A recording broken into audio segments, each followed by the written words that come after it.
Welcome back to another episode of the Gen Z Football Podcast. I'm Ryan Shop and I'm joined as always by Tom Hayes. How are you, Tom? Yeah, pretty good. And yourself? Yeah, I'm pretty good. What's been going on this week? Not a lot. There has been no Premier League action this week. Yep. There's been a few international games and we'll talk about that in the rundown. Yep. I don't know. What's been going on with you? Not a lot as well. Just been doing some reporting for some football games, mainly international ones. That's the only ones that have been on at the moment. But yeah, Nations League in full swing. Euro 2020 or Euro 2021, I guess it will be next season. Yep. Those qualifiers were completed. So all 24 teams are now set for that. We'll talk about in the rundown. But yeah, that's about it for me this week. Not a great deal. Yep. So in this podcast, we are rating or looking at underrated Premier League goalkeepers. So goalkeepers that have flown under the radar, have had been second choice at their clubs or even in their country, or even just not appreciated, though they are first choice goalkeepers both for club and country. That's our main segment. We'll look at the matches for this week and continue our tipping. Resume our tipping. There are no Champions League matches this week. The Champions League doesn't start back up again until the 23rd. So next episode. Next episode. We will also be looking at a few transfer whispers. We'll move on to our yes or no's. And yeah, it's pretty short and sharp podcast this week. No, we'll say that. It'll be like the longest episode. We'll get stuck into all the week's news in the rundown. This week on the rundown, on Monday, Juventus reports came out from Juventus that they are preparing to sell Cristiano Ronaldo next summer, rather than offering him a new deal at the club. Obviously, they're under new management. And reports suggest Manchester United might be interested. His old club, his former club. Big news. Big news. So yeah, Juventus. I don't know if they actually said they were going to, or they were prepared to sell him. I think they were more like they'll entertain offers that were to come in. And if he wants to leave, they will, figure out a way to let him leave. Yeah. Facilitate the move. Yeah. Unlike what happened with Messi at Barcelona. Exactly. So yeah, he's currently still on a contract that runs until 2022. So that'll be interesting how that plays out. I just assume it'll just be like a regular transfer. They'll pay a fee, which as it would be under a contract. Yeah, he might even be on a free. I'm not sure if he would still be under contract. By then, he should be. I think his contract's till June 2022. So yeah, still got a year and a half left. But yeah, we'll talk more about that in the transfer. Sorry. How much do you reckon the fee will be? Because his last fee was something like 150. It won't be anything. I don't think it'll be over 100 mil. No. Honestly, if it's Manchester United, I think there'll be a player swap involved. Yeah. We'll talk about that though in the not the rundown. Yeah. Transfer whispers. Don't want to give too much away just yet. Moving on Tuesday, David Beckham reportedly it was announced on Tuesday that David Beckham reportedly wants to bring in Sergio Ramos to Inter Miami. Obviously, David Beckham's part owner of that football club in the MLS in the United States. As the Spaniard is out of contract next season at the Bernabeu. Obviously, Sergio Ramos has been with Los Blancos for many, many years. He probably was even a youth player there. I'm not too sure on that, but it seems likely. He's their captain. He's been in the senior squad since 2005. Yeah, so that's a long time. I honestly don't think he's ready to give up the top tier of football just yet. I think he's probably got a couple years left in him. But I think this is it's maybe something he do like later on.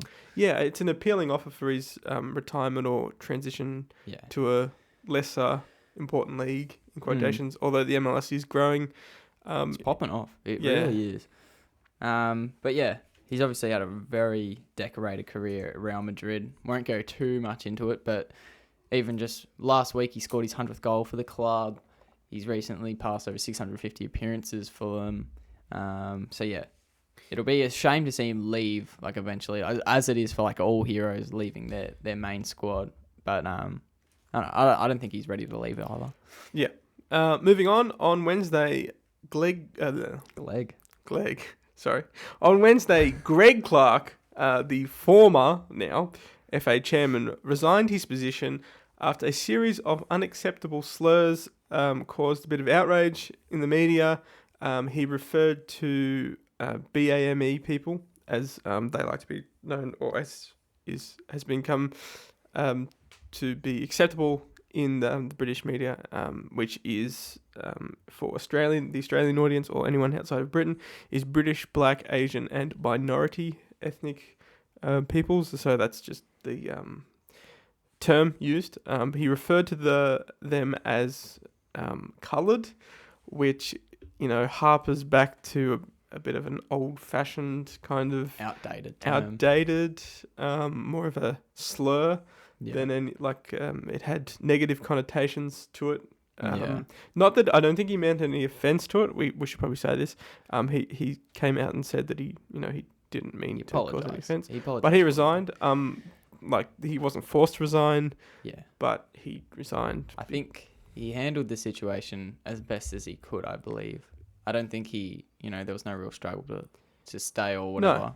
No. Which is probably the best decision that he actually could have made. When in his apology speech or his exit speech or whatever that was, he said he wants to put the interests of football first, which that was of him resigning, and it was a disservice to the game, which, it's disappointing that even if he meant to say it or it just slipped out, stuff like that just doesn't fly in this day and age. So unfortunate for him, but he said that he'll return to the business world. So yeah, that's about it on him. Yeah. Moving on Wednesday, the Premier League chief executive Richard Masters confirmed that the pay-per-view matches will be dropped. This is something that's caused a lot of outrage, especially as the United Kingdom goes into a second or third lockdown, depending on where you are in the United Kingdom. Anyway, the second more serious lockdown, and people, there's no people allowed at the venues, and they were charging between 14, 13, 30 pounds. Pretty close to ticket prices, unless you go to the Emirates, which is ridiculously expensive still, so many years after they've constructed it. But that's another issue. This is great news for English fans. That cannot attend the games. Obviously, in Australia, we have Optus Sport, which is really good, well priced. So good. Especially we can't actually attend the games at all because we live in Australia. But it's actually Optus Sport is so good. Yeah, think about very good value. You get Premier League, Champions League, Europa League, Nations League, international friendlies, J League. If you want to watch that, it's pretty good value, and you get every game as well. You don't get a select amount of games; you get every game. Yeah, it's unreal. But yeah, I think since then they've actually announced that it has been dropped, not that they will be dropping it. So that's good. And yeah, I think what else did they say? He said, "This is what the quote was: We've listened to feedback and we'll be changing the direction and moving away from it, and taking another step that will see us through lockdown, the Christmas period, and in January." So potentially hinting at something else there that they will be using, for that time, but nothing's been announced as yet. I should just say that we're not sponsored by Optus Sport, although, make us an offer if you like. We will not turn it down. Anyway, to move on. Also on Wednesday, Pep Guardiola and Jurgen Klopp, the story that Pep Guardiola and Jurgen Klopp resurfaced again, saying that they are passionately interested or insisting that the Premier League change to the number of substitutions from 3 to 5. We have spoken about this in previous podcasts, especially when they were transitioning back to the 3. It makes sense now that they'd like to do it, especially for Jurgen Klopp because he's got so many injured players. Well, both of them have a really long injury list, but yeah, I still don't know about it, to be honest. I can see the positive. Obviously, you can rest 2 extra players every game, but at the same time, it's nowadays, an unfair. I feel like sorry, I'll start again. I feel like the main issue with player injuries, or their their field fixtures, is that those international friendlies they have in between the international break and the actual competition. I feel Mm. like they're the real problem. Not so much for the big plays, but you get those plays like in between, say with Joe Gomez, how he got injured in training for that game. That's just the one that comes to the top of my head. But like other players you see that play in both the competition in the international games and the friendlies, like Donny van der Beek, he played for Netherlands in both games. Didn't get injured, fortunately. The thing is with him, he's not actually getting much of he's not game getting time game anyway. at United. But yeah, I'm just trying to think, is really saving someone 30 minutes or so, or maybe even 45 minutes in a game, it could potentially save them from an injury. Yeah. But I feel like the bigger issue lies with international games. Yeah, I think it's a bit of a difference this season because all the games, the Premier League, the Champions League, the Europa League, FA Cup, Carabao Cup, internationals, they're all kind of very close together just because of the schedule that we've got. Yeah. But as I've said before in this podcast, I think 5 is too much. I think it was fair when they were coming out of lockdown. But I don't know, there should be some rule 3 or something, and then like keep it at 3. But if someone gets injured and they cannot play, that doesn't count towards it. And so that would also rule them perhaps out of the next game. Like if you got taken off on an injury substitute, you couldn't play the next game because then it could be exploited. I think that would be fair because that means that, the player's really injured and the club is, they really need to get him off. And they shouldn't really be penalised with 10 men for the rest of, say, if it happens in the 5th minute, the next 85 minutes, they shouldn't. It's not really fair if they only play with. And then they have to change the whole strategy if they only have 3. That's a big problem. I think 3 to 5, it doesn't sound like a big difference, but it really is. Because you think about, I think I've said this before, 5 substitutes, so you got 10 outfield players, 5 substitutes, that's half your team that you're allowed to refresh through the game. And it's never been done like that before lockdown. And especially with bigger clubs like Liverpool and Manchester United, Manchester City and United as well. But City, as we're talking about Pep Guardiola and Jurgen Klopp, they have 2 squads. Essentially, they have big squad sizes, so it's kind of unfair to them because the smaller clubs like your Burnleys, like your West Broms, like your Fulhams, they've only got a smaller squad and they can't really afford to rotate players. And especially when you're up against the bigger clubs, you want your best players on the field. Whereas Pep Guardiola and Jurgen Klopp can really afford to rotate players, but now they're in a situation where even some of their reserve players or their rotation players are injured. But I don't think it's fair to just go, we want the rules changed just because of that. It's something to look at. It's not going to happen for the rest of this season. There's a real danger zone with squads, obviously, because there's a squad submission date that they have. They had it in September this season, and I think you're allowed 26, I believe. I don't actually know. But you're only allowed a certain amount of players in your squad, and you have to qualify those players. I think it's 25, but yeah. 25, yeah. You have to qualify those players to play in the competition. So take Arsenal, for example, how they didn't submit Ozil into the squads for the Europa League, and Premier League. If they were to have all their midfielders injured, he's just sitting there. He can't play. So it's that danger period for this season, it's between, say, October, November, December, coming up to winter window where they can actually buy players to play. That's a real danger spot, I suppose, because now with Manchester City and Liverpool, Manchester City more probably because they haven't got the table position, but it can obviously flip on its head. Are probably in danger of dropping more points because they don't have the players. They didn't have a striker for the start of the season, and now Liverpool don't have a back 4, or they're starting back 4. So it's really I don't think 5 subs would have changed that, honestly. We should probably move on. So on Friday, Hungary, North Macedonia, Slovakia, and Scotland finalised the available spots for Euro 2020. For Scotland, this is massive. For someone who follows UK football, I think the Scottish Premier League's Premiership is extremely underrated, and the Scottish talent in the Premier League and across the globe has started to show through a bit more in their national side's performances. This is the first big international tournament Scotland will compete in since 1998, and that would have been the World Cup, I believe. It's massive for Scotland. Also for North Macedonia, Hungary, and Slovakia. Although I think they've all competed in Euros or... North Macedonia is first. North Macedonia. Their first ever major but Hungary tournament. have competed in World Cup Hungary a couple of times. Yeah, recently as well. Yeah. As Slovakia. So that's good to hear. And finally, on Sunday, Sergio Ramos overtook Gianluigi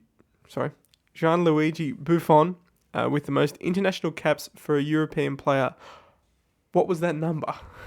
177. That's huge. He was on 170. No, he equaled it with 176. He played for 5 minutes in the friendly before this game, and then he started this one and overtook. Now 177. So he's pretty much played every opportunity he's had. Yeah, you'd have to say. In the match as well, he missed 2 penalties, and the first one was a good one. Like, good save. The second one, he just, dragged his foot across the ball, and it was, it just crawled to the keeper. It was kind of funny. And people were comparing it to the Lookman one from last week. Yep. But, anyway, doesn't really matter at the end of the day. Very good. And that was the rundown. So, for the main segment this week, we are talking about underrated Premier League goalkeepers, specifically in this season.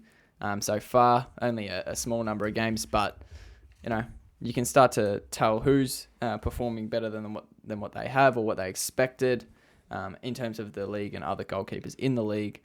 So we'll start right now. We've got 4 keepers we'll briefly talk about, and 2 honourable mentions that we'll just mention at the end that could have made the list, but decided not to. All these goalies, they're very old. They're about the same age. They're between 28 and 32, so within a 4-year age gap. So they're not very old, but, not old, but I mean, Buffon is still playing.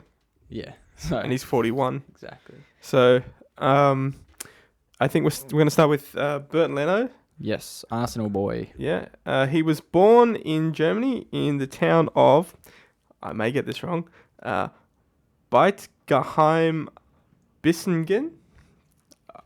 I'm usually good at this, but he's 28. He's 1.9 meters tall, or for you imperialists, Americans mainly, 6 foot and 3 inches tall. So also to mention, not only are they within the same age roughly, they're within the same height. They're pretty similar. So he's an Arsenal player now. He started his youth career with Stuttgart VfB. He played for the Stuttgart VfB second side from 2009 to 2011. He played 57 games there. He played for Bayer Leverkusen from 2011 to 2018. He played 233 games there. And then he obviously moved to Arsenal in 2018, and he's played 70 games there.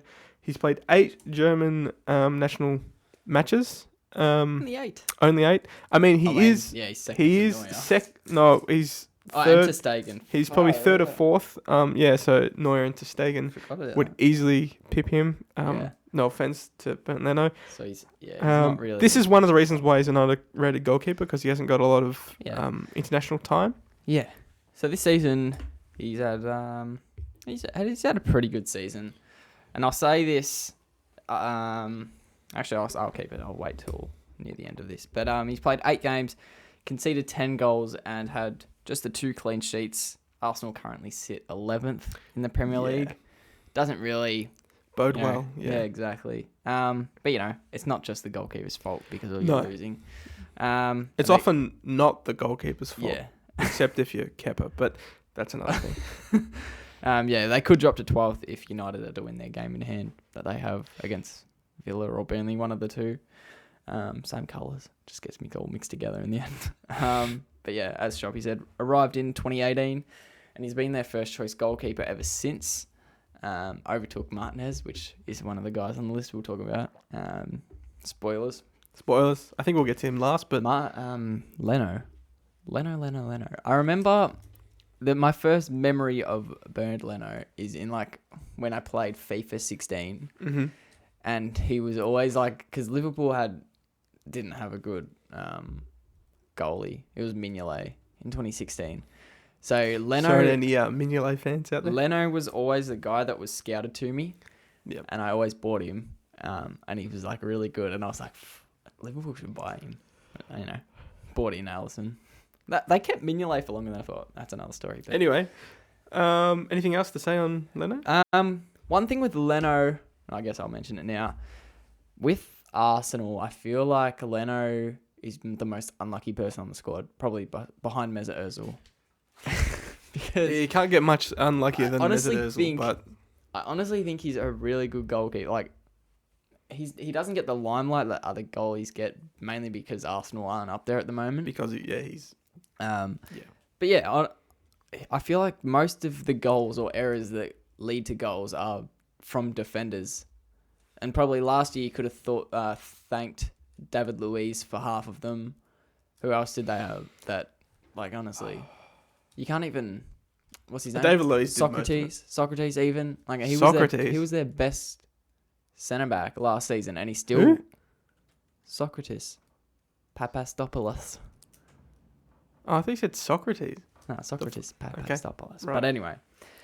I honestly think he's unlucky. But the way he concedes, like, honestly, half of them you can't stop. But like every goalkeeper is going to concede once in a while. Yeah. I feel like he's like very unlucky, and he does very well. He's very good shot stopper. He's very good positioning. He's very agile. He just is unlucky. And yeah, I think that's why he's underrated, is that Arsenal aren't a complete squad yet, and that's half the reason why he's not going to get noticed, is because they're sitting halfway up the table, so nowhere near the top. So yeah. Moving on. The next is Rui Patricio for Wolverhampton Wanderers. Currently plays with. He was born in another hard to pronounce place, Regueira de Ponce. Hopefully I've said that right to any Portuguese people out there. I'm sorry. In Portugal, he is 32 years of age. He is also 1.9 meters, so 6'3". Is he the oldest on the list? Yes, he is the oldest on our list. He's played for Sporting from 2006 to 2018. He played 327 games for them. Yeah. Then he moved to Wolverhampton Wanderers in 2018, and he's played 82 matches. He's also the number one goalkeeper for Portugal and has played... he's played 91 games for Portugal. Yep. A few interesting things just before we discuss him further. He's received the Commander of the Order of Merit in Portugal, which is similar to an OBE or an MBE in the UK. And he's also got a statue of himself in the town of... In the town of Loria, I think that's how you say it. I'm sorry if I've pronounced it wrong again. Completely butchered it, I reckon. Yeah, probably. And it commemorates his save of Griezmann in the 2016 final. Yeah. So it's a pretty impressive looking statue with him full stretched out to save. So yeah, I think that's a good place to start. Like, I think from about 2016, that's when people started to recognize that this guy's really good. Mm-hmm. And obviously Wolves bought him not long after that. But I think he's been very good at Wolves since. He's obviously been their number one goalie since he's joined. Wolves have provided good table results in the last 3 seasons, up there in the top half. Even last season, they were very close to the European spots. And like up there with the old guys. He's mature head. He's a leader, especially with half the Portugal team being Portuguese. It's pretty easy to do that. Yeah. But yeah, again, good shot stopper. Like, he's a very agile player. I don't have too many stats. Obviously, this season he's played 8 games, conceded 9 goals. Not too bad in the end of the day. 4 of them clean sheets as well. Wolves currently sit 9th in the Premier League, but they could drop to 11th if United and City are to win their games in hand. Arrived in 2018. Yeah, obviously he's probably at the peak of his career or a little bit past it.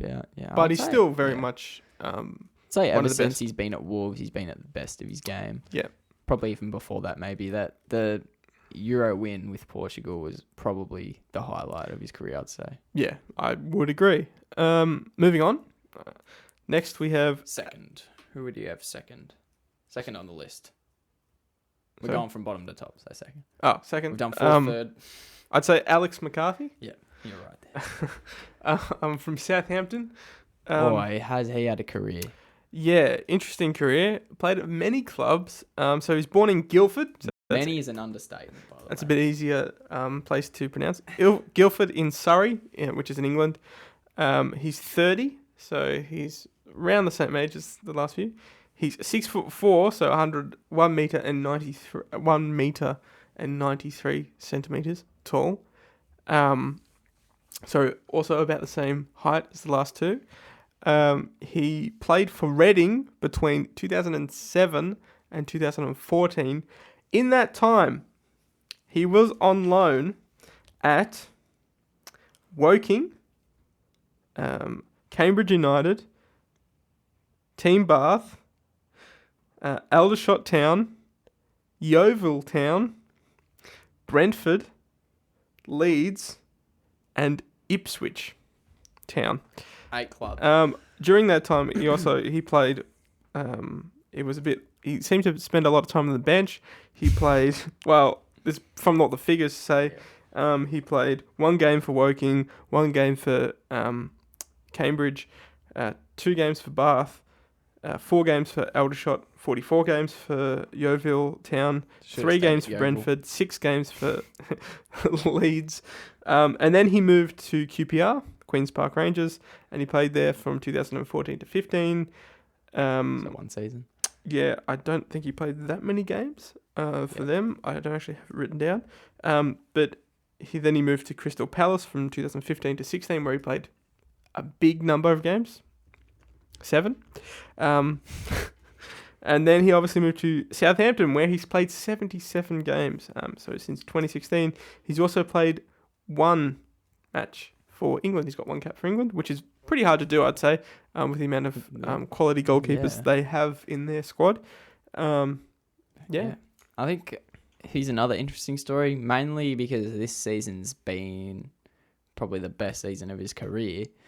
Southampton obviously hit the ground running this season, but at the start of the season, it was actually really heavily debated whether he would start as the starting goalkeeper over Fraser Forster.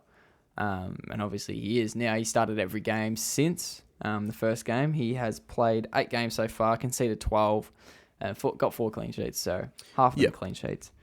Southampton currently sit 4th in the Premier League, could drop to 5th if Villa win their game in hand, and their game in hand could put them top, by the way.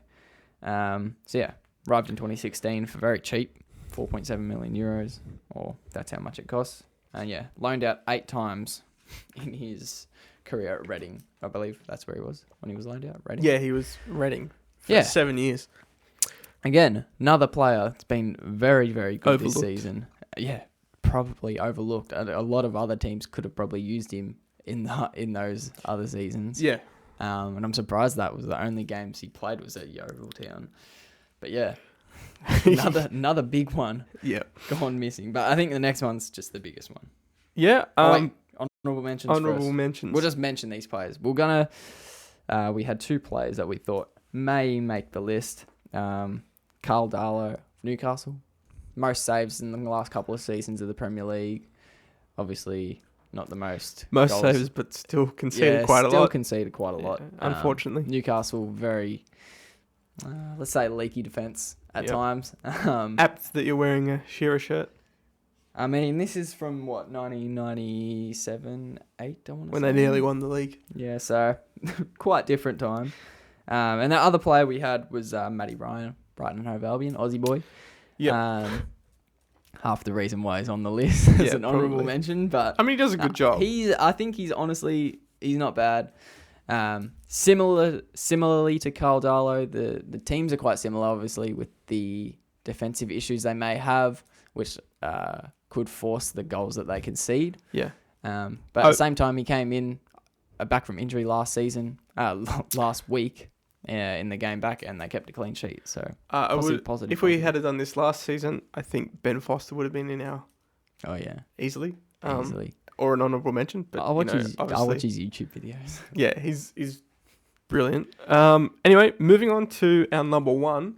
Mm-hmm. I think it's pretty. I think I already said who it was. Yeah. It's Emiliano Martinez, or Martinez, however you like to pronounce it. He's currently at Aston Villa. So he was born in Mar del Plata in Argentina. He's 28 years of age, so roughly the same age as the goalkeepers that we've mentioned so far. Still got a fair bit of time left as well. Yeah. I think Villa will get a good. Well, he's done very good this season so far. Oh yeah. He's the tallest on our list. But I don't know about our honourable mentions, but so far he's the tallest on the list. He's 1.95 meters, so 6'5". Gee whiz. Yeah. He is. His senior appearances he was with Arsenal from 2012 to 2020, so 8 years. But in that time, he only played 15 league games. So he was on loan, like our good friend McCarthy, sorry, just wanted to get that right, that we mentioned just before.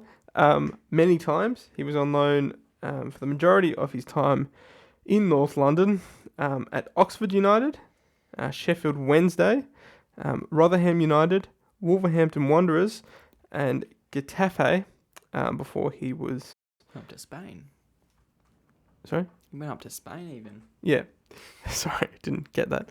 Yeah, he went to Spain, Getafe, and then he was brought back into the squad after Leno had some trouble. What did he do? Yeah, he was injured something. I forgot what he injured. So two of our mentions are in this lineup, and in 2020, at the start of the season, before the start of the season, he signed with Aston Villa and has played 7 games there so far. So getting close to his Arsenal 100% game time he's gotten. Yep, almost got well the same amount too. of games. I think it's one of the signings of the summer. Yeah, brilliant. Very good for Aston Villa as well.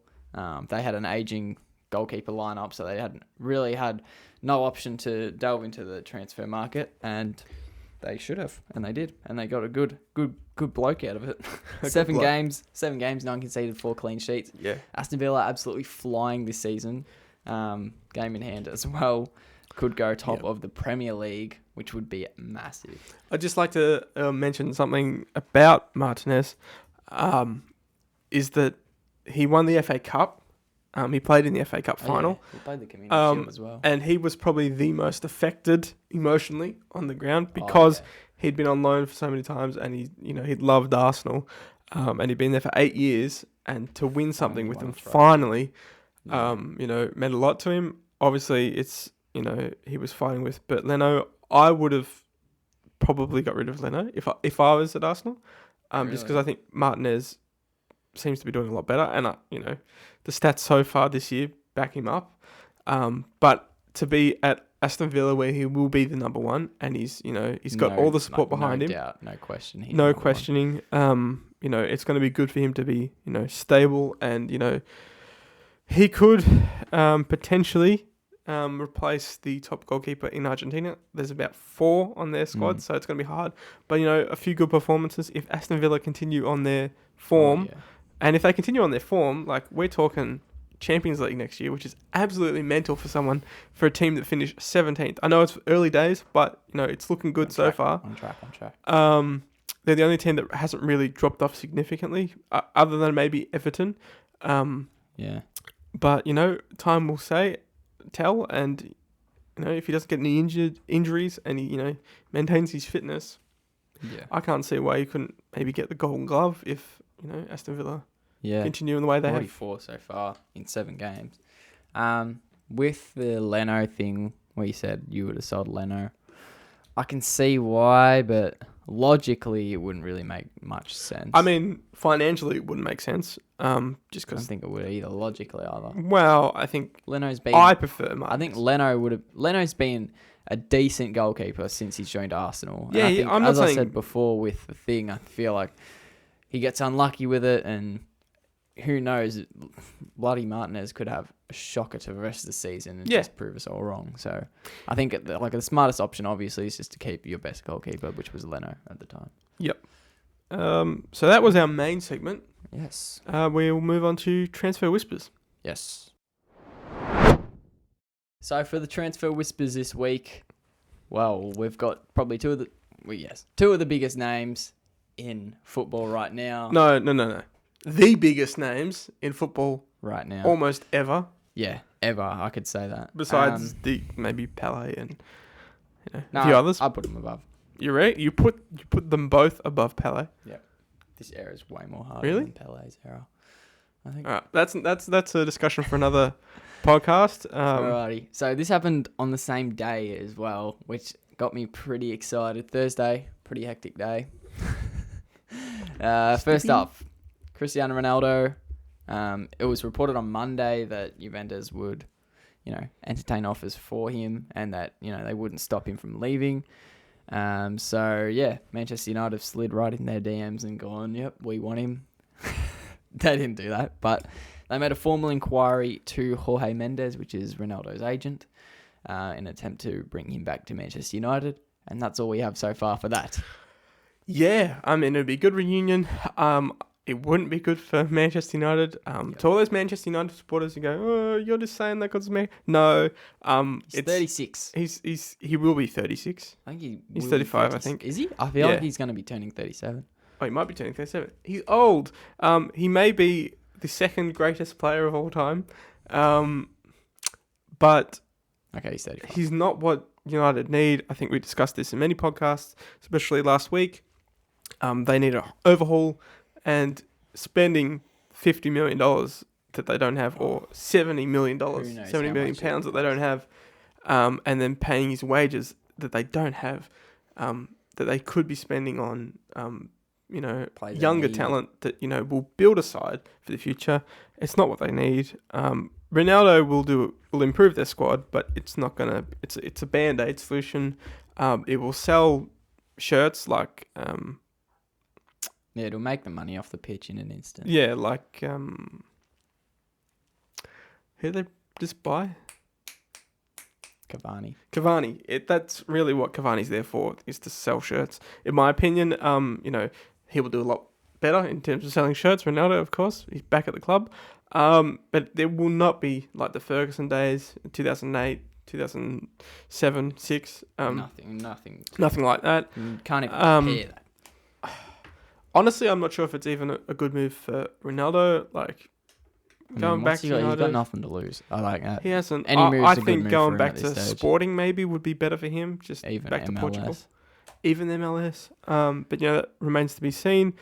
Moving on to the next bit of transfer whisper news. Yes. Probably the greatest player of all time.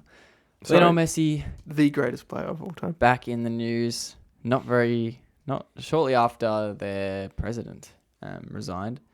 Messi's contract talks and transfer talks have come in full swing. Firstly, the first team to inquire straight away is PSG. Been in contact with Messi's father, who's also his agent, over potential free transfer that'll be during the summer. He's got a good gig there. Oh yeah. Rumours. I think these rumours are probably stronger than the actual transfer rumour itself. PSG are looking to extend the contracts of Neymar, Di Maria, and Mbappe. How difficult would that be? I think difficult. I can see Mbappe will probably be the most likely to leave out of those three. I can see Neymar staying. He likes the lifestyle in Paris. Unless he was to move to maybe London. I can't see him going back to La Liga. Because the only place I could see him going back to would be Barcelona, but I can't see that happening because Messi's probably going to leave. Mbappe will probably go to Real Madrid, or a club of that stature. Maybe Liverpool, but it's not looking likely if Liverpool took so long to sign Thiago.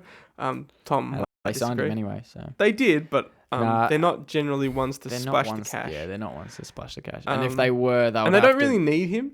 If they were He'd be to good. sell him, like honestly, the only way I can see them buying Mbappe is if they were to sell 2 of their front 3 right now, which would be, it would probably be an overall loss to start off with, considering, you know, I don't see there's been no links with Di Mbappe Maria just might yet. resign, but he could go. He's getting up there as well. Yeah, he could do a Thiago Silva and go to a club on a free if he waits out a bit longer. Yeah. But yeah, I think Messi will I don't think Messi will go to PSG. Yeah. I think he got to be back with Pep, if anything. Messi's dad also denied the fact that PSG got in contact with him, even though PSG representatives, I suppose, confirmed that they had the talk. Yeah, so that's not looking good. Already. If you didn't, PSG first in contact. Manchester City yet to make any formal contact still from the they haven't made any contact for the entire time that Messi said that he wants to leave. We should probably clarify that formal contact is one thing and contact is another thing. Formal contact would be, a public statement saying that they're willing to offer this much, blah, blah, blah, with Barcelona, in talks with Barcelona, or, obviously offer nothing because he'll be on a free soon.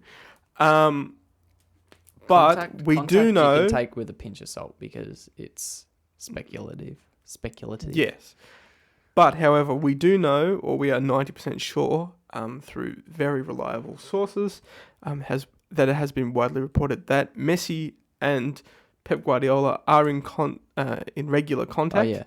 They call each other for quite long times, or have done during the summer when... the European summer when he thought he could leave. Mm. Obviously, Bartomeu and the board threw a spanner in the works there.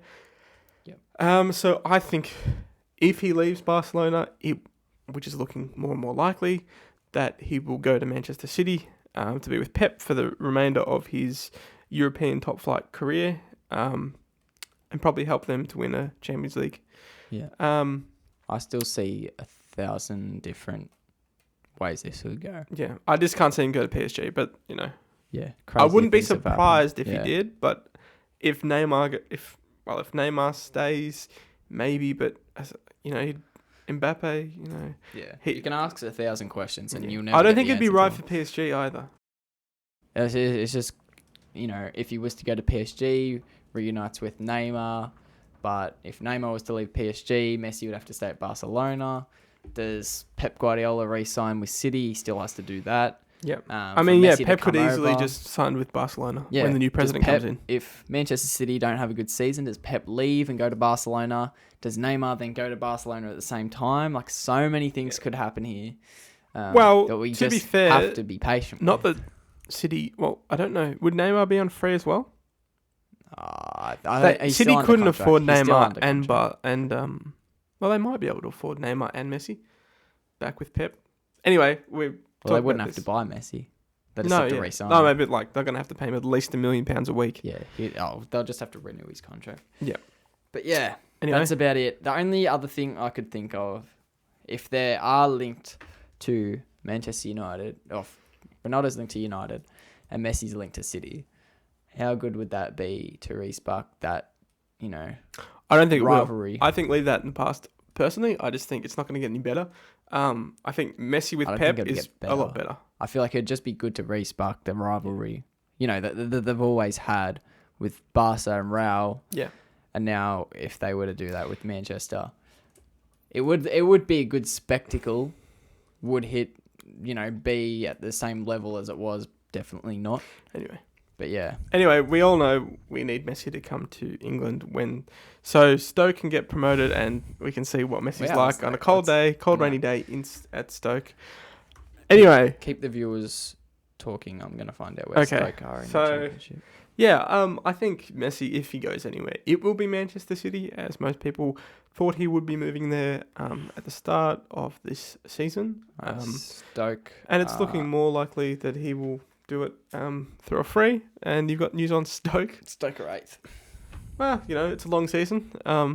Yeah, especially in the It's written in the Championship. stars. Let's all say that. Fair Anyway, enough. we should probably move on now to the matches this week and our tipping.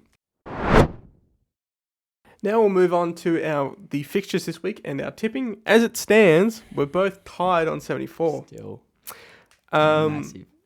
We still haven't figured out a forfeit. a forfeit. Yeah, We have to do it by the turn of the year. yeah. It's not going to be something massive. Just a little something funny or bit funny, embarrassing. Yeah, embarrassing. Not too embarrassing though. Just it's a forfeit. I don't know. If you have any suggestions, you can comment below. Be in mind He's a Chelsea fan. I'm a Liverpool fan. Keep that in mind. Although he's wearing a Newcastle United shirt at the moment.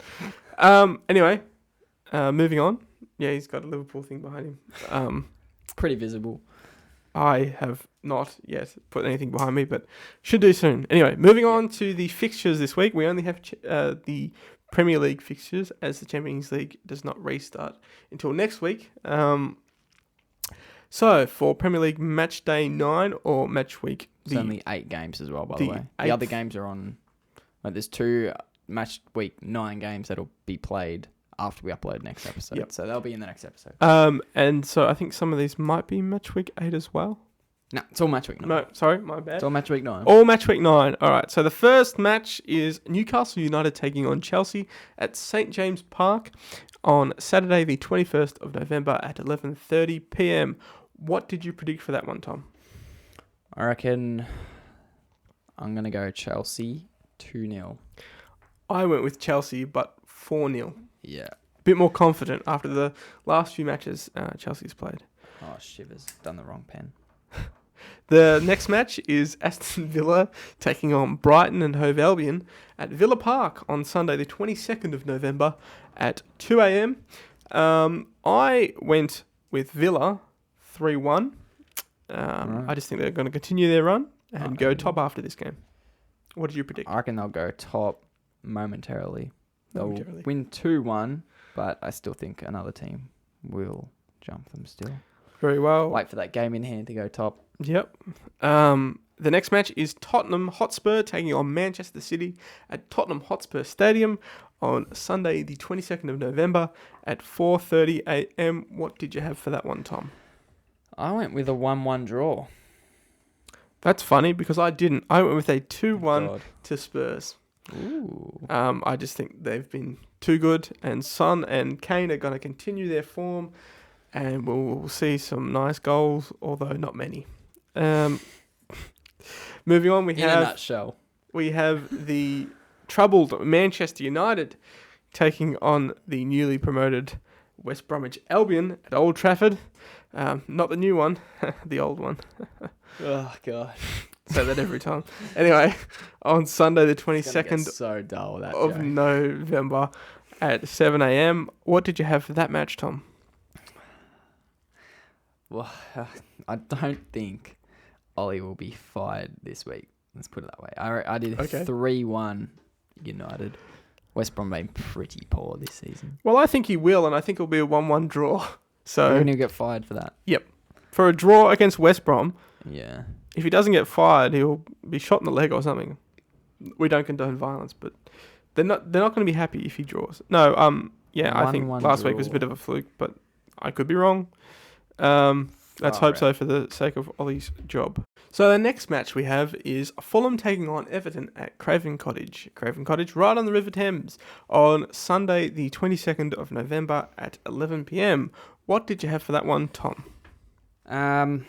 I think Everton will bounce back with this one and they'll win it 2-0. I had exactly the same score, 2-0 to Everton. Bloody hell. Next up. Next we have Sheffield United taking on West Ham United at Bramall Lane on Monday the 23rd of November at 1 a.m. I am going with a 3-2 to West Ham. 3-2? Yep. What did you have? No, I didn't have 3-2. I had West Ham win again, but a bit more convincingly, 4-1. Moving on, we have Leeds United taking on Arsenal at Ellen Road on the 23rd of November. at 3:30 a.m. I am going with something a bit controversial, I think. Leeds to win 2-1. All right. I thought you were going to put Arsenal in. No. I've gone with a 2-2 draw at Allen Road. Moving on, we have the reigning champs taking on the recent top of the table, Leicester City. So Liverpool taking on Leicester City at Anfield. Can the streak be beaten? That is the question. On Monday, the 23rd of November at 6:15 a.m. I have gone with a 2-2 draw.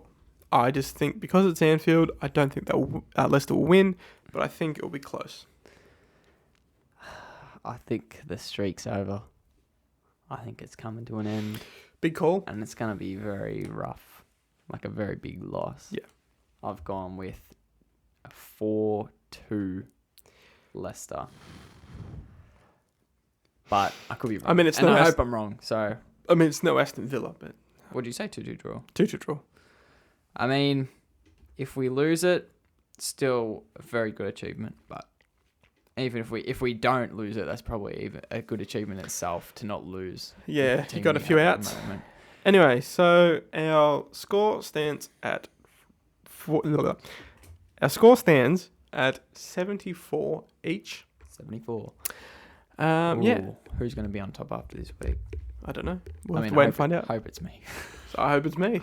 Anyway, we'll move on to yes or no. Now it's time for yes or no. If you're new to the podcast, the way yes or no works is Tom and I each ask each other 3 questions. So I'll start or Tom will start and we'll go through the questions. And we can simply only reply with yes or no. No explanations, just yes or no. Short and sharp. Tom, would you like to go first? No.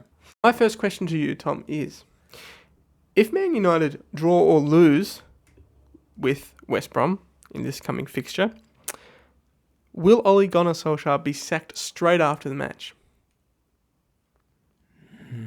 No. All right, very well. I'm a firm believer that... No explanations, Tom? Just yes or no? Almost caught me.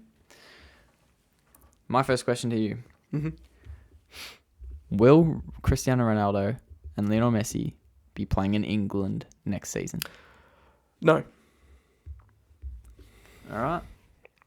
Simple as that. My second question to you, Tom, is if Ole Gunnar Solskjaer leaves Manchester United and Pochettino is appointed, will he have immediate impact? Yes. Very well. I believe so. Yes or no? That's another way of saying yes. No. It's another way of saying well, yes. You only have to say yes or no. That's the whole aim of this segment. My second question for you. Will Liverpool lose their home win record this season? Yes. My last question to you, Tom, is will Aston Villa maintain their run for the rest of the season? No. Your last and the final question in this yes or no. Will Paul Pogba leave Manchester United at the end of the season? Yes. And that was yes or no. Thanks for watching and listening to this podcast. Make sure to follow us on Twitter at gz_football. We'll try to post on there as much as we can. Mm-hmm. Both don't have uni, so no excuses anymore. And you can follow Ryan on Twitter at RP_shop. And you can follow myself at Thomas Hayes _.